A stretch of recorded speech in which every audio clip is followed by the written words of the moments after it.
I want to move on. I want to move on now to the technical committee, which, as of 2 rule books ago, was not in existence. Technical committee is essentially the enforcement body that will take care of any class, Perf Lake, Ontario, or class infractions, if you might say.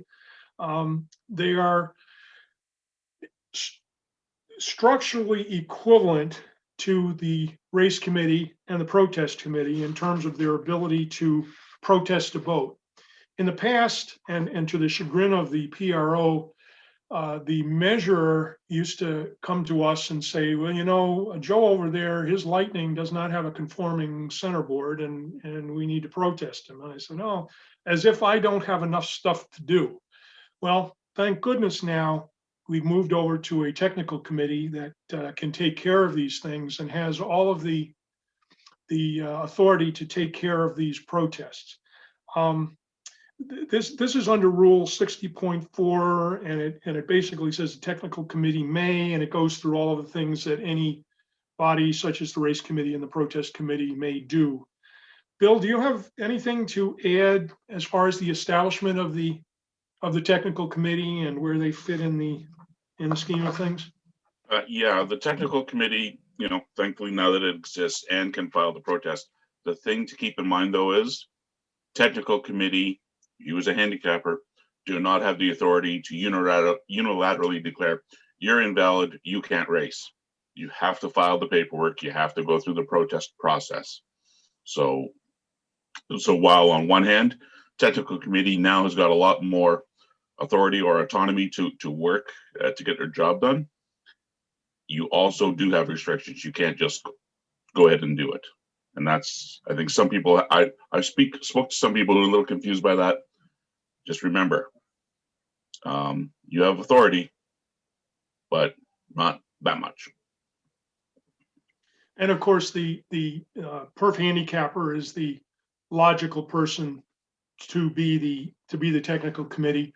While I don't think it's formally done, at least at the clubs that I'm associated with, there is a technical committee that's specifically appointed. Certainly at regattas, it's a good idea. And if there is any question, the handicapper does have the ability to enforce the rules through the process that Bill just described.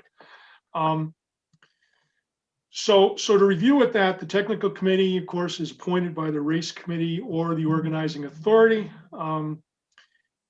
The Perf Lake, Ontario is not able to appoint the technical committee.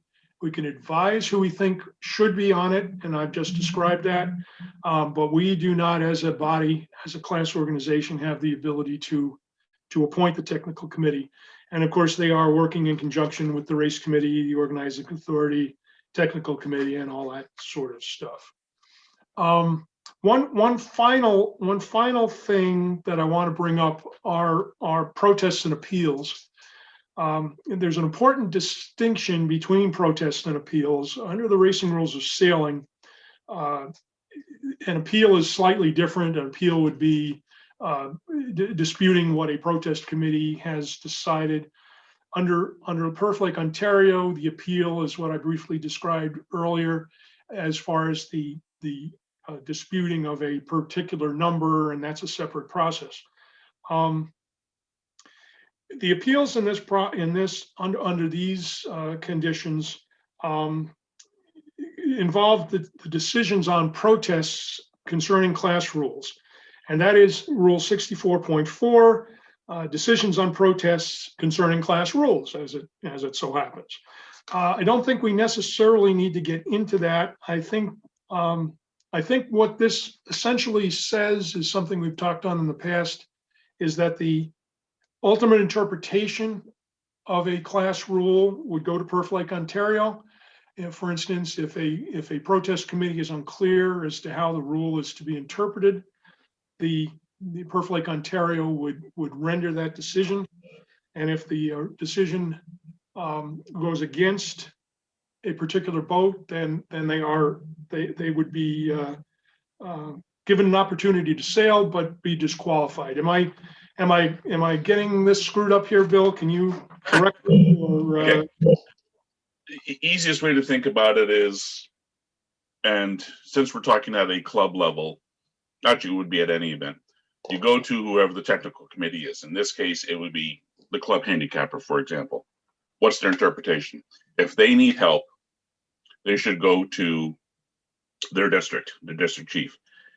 If the district chief needs help, they'll go to central council to get more stuff. Because what we want to do is we don't want to hold up the process too long. We don't want to delay it. If the rule is quite clear, you can interpret and say, this is how the rule is interpreted. This is what it is.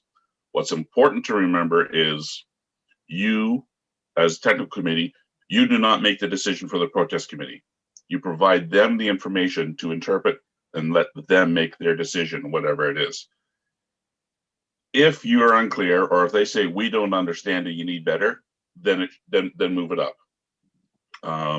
But the way the rule is written right now, once the technical committee says this is it clear, do you understand? Then that's it. Then the technical committee's work is done. All right, so it's a bit of a new process. We don't have a lot of these so far, but the thing to remember is go to your technical committee and let them worry about the interpretation and provide the interpretation to the protest committee, and then let them adjudicate as required. I like to think of any questions on this or appeals on the rating or things like that. When people go that way, think of it more of a challenge to the rating as opposed to an appeal of the rating. If you change that thinking, it might be easier. Hopefully I've clarified it rather than muddied it. well, you had to clarify my mud, so that's great, Bill. You did fine. Okay,